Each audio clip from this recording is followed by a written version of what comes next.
Hello and welcome to the Corona Yoga Challenge. Today is day 70 and day 70. Before we get started, please make sure that you check my website so that you're keeping safe when you are doing yoga and adapting as best as you can. Do subscribe if you'd like to. And today is my birthday. I am 51 years old. Fantastic. I'm delighted to be this old, genuinely. And to celebrate, I've got very flowery leggings on, just a warning before I stand up. And these leggings are for Angela Farmer and my teacher training course. We all decided we were going to get very flowery leggings on just for a laugh because our tutors kept talking about Angela Farmer. So we all got the leggings, or at least I did, but I never wore them. So today is their 13 years on, their view of the world. So there we go. Some crazy flowery leggings. Oh, now we're going to come to all fours to start with. So if you bring yourself to just a comfortable, even position, and you're going to start to slide your hips from one side to the other side. So nice, easy movement across the lower back. And then hips come to the centre, and you're going to slide your hips forwards and back. So nice, smooth movement over the lower back as you come back. And there is something else really exciting for me, which is I've got a lovely new yoga mat. This is my birthday present from my daughter and my sister. So big thank you to them. I am loving it already, and it smells like biscuits. It really does smell like biscuits. It's fabulous. Right, back to yoga. So we're going to come up into dog pose. So you're going to slide your hips back and forth, and then hips come back and up and into dog pose. So we get a real feeling of lightness up and through the hips and the tailbone. And then you're going to let your knees come down to the floor. Spread your knees down, let yourself rest down for a moment. And I'm just going to show you something before we go any further. So this is just a moment where you can get to watch. What we're going to do is, I'll do it slightly quickly. We're going to come into dog pose, long distance between hands and feet. And then we're going to start to curl up through the spine. So up through the hips, then up through the middle of the back, the lower back, middle of the back, then up through the shoulders. We're keeping the back as high up as possible, and then coming down through the hips, down through the middle of the back, and then opening out across the shoulders. So we're going to do this a couple of times.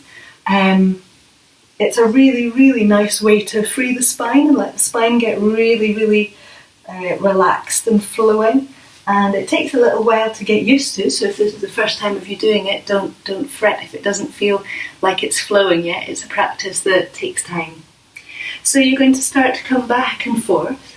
As your hips come back, spread into the hands to lift up with the hips.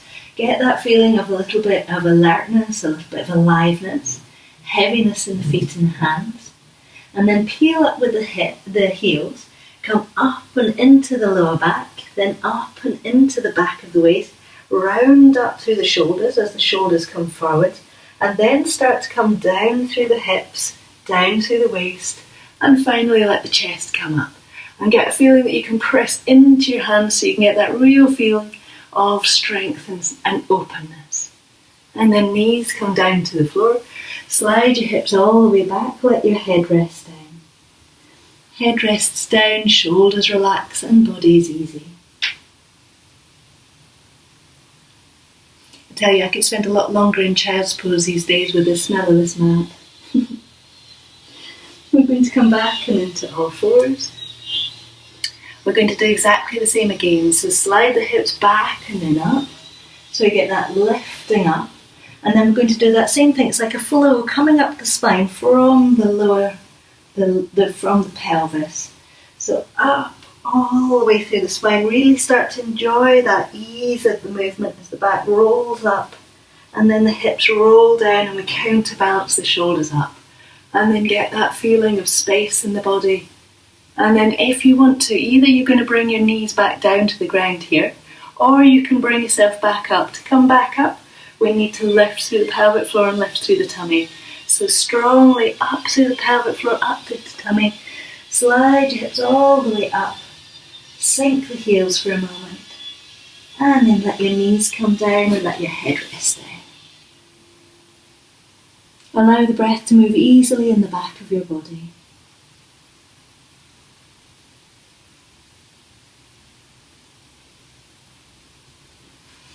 And then if you bring yourself into all fours, we're going to come up to standing from here. So you're going to walk your hands back in towards your knees. You're going to lift up through the hips. You're going to start to get a little bit of length in the legs, although keeping soft through the back and knees is so important if there's any back issues. So softly fold forwards, let your elbows rest onto your thighs or your hands onto your thighs if that's more comfortable for you. And then bend through your knees, start to lift up through the pelvic floor, up through the tummy. Bring yourself all the way up and overhead. And then hands come down to your heart for a moment of quiet. We're going to come to a standing pose next. So if you bring yourself again to a comfortable standing. So from here you're going to take a step along your mat. So we're going to take a nice long steady step. Toes are both going to be facing forwards, although the back toes sometimes will point very slightly towards the edge of your mat. Front knee is going to bend, so we're sinking down through the hips. So if you want to, you can take a deeper step so that you've got a wider step, or you can do it much, much higher up, just depending on your energy and what feels good for your body this day or this moment. We're going to come into Warrior Two, so hands are going to be out in front. We're going to sink down through the shoulders and feel a little bit of width across the back of the shoulders. And then steady through the hand that's on the same side as your front knee. It's going to stay where it is. And then the other hand's going to stretch up, stretch out and over. And then we're going to give that to that long line feeling. So shoulders are sinking, knee and hip can be sinking, and breath is easy. You can think about looking gently down through your middle finger on that front hand. And then back hand's going to come all the way up and over, back to the centre or back to the short edge of your mat. And then peel up through your heel and step yourself back to standing. We're going to do the opposite side now. So again, nice step or a suitable step for your body today. Front knee is going to bend, so you're sinking down to get that feeling of strength and opening through the hips. Your hands are going to come out towards shoulder height. And this is a great pose for imagining, kind of having an idea. So I always think that where we're going to is the front and where we've been to, so the back hand is the past, and we're trying to settle down between the two so that we're aware of both. So hands are going to start at the front, getting that view of the beyond, the future. And then hand on the same side as the back leg is going to start to come up and over. It's going to connect you to your past. So we've got the past, we've got the future.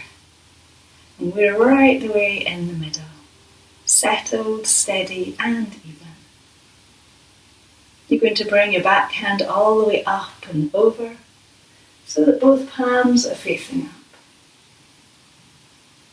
Palms are going to face down, and then step yourself into your front foot. Both feet come even and steady. We're going to come down to the floor now, so if you want to bring yourself to a comfortable sitting position. So you're going to start by getting the feeling that you can sit right the way up and onto your sit bones. So that is that kind of knobbly hard bits within the base of you. And what we're going to do from here is we're going to be doing a kneeling twist. So just be aware of those sit bones in this position. And then you're going to bring yourself around so that you're onto your knees. And we're going to have the toes tucked under. So this is only if this is comfortable for you. But so you can have the toes tucked under the normal way. You can have your feet flat. You can be right the way on the high kneeling, or you can be sitting if it's better for you. But the option is to do this position where we are curling the toes under, which gives a really nice activity through the feet. So you're going to have your knees really close together and you're going to be sitting onto your sit bones. So ideally take the heels close, and they might spread a little bit, the heels might come apart a little bit as you sit onto them, but you're keeping them close-ish so that we get that really good support from underneath your hips to give you that even position for the back. You're going to take one hand onto the side of your body, so you're just going to ease it round so the shoulder can release on this side And then you're going to bring yourself round towards one side. So just nice and easy. Bring yourself back to the centre and then to the opposite side. You're going to come all the way back to the centre again. So you're going to take one hand onto the opposite leg. This time free hand is going to come out towards the side, and you're going to get that nice diagonal feeling and then down through the shoulder. So there's a connection between the opposite hip and shoulder. So that this is our kind of diagonal arc, and we sink down through the shoulders to gently increase that. And then bring yourself to the centre and then to the other side. So same thing, hand is coming onto the back of your body to start with. Send the shoulder down, so we're the opposite diagonal now. And then free hand can come out, shoulder releases, and then bring yourself back and to the centre. Take your feet forward so that you can stretch one leg out. Give the toes a little bit of a wiggle. And then the other leg. So first of all, just stretch it out. And then let the toes wiggle out and round. And we're going to come to sitting now to do a little bit of breathing. So you're just going to be sitting nice and comfortably for you.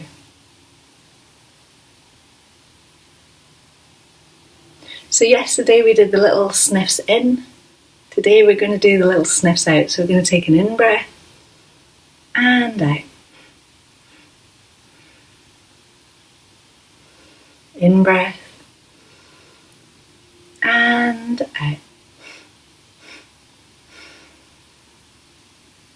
In breath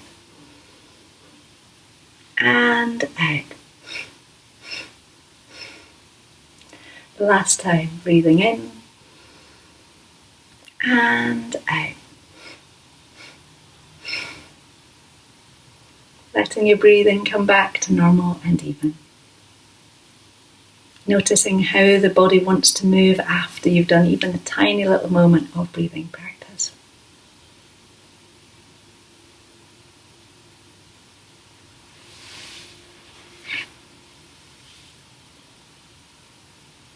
So I had a challenge made up and I've written it in such scrappy handwriting. I have no idea what it says at all.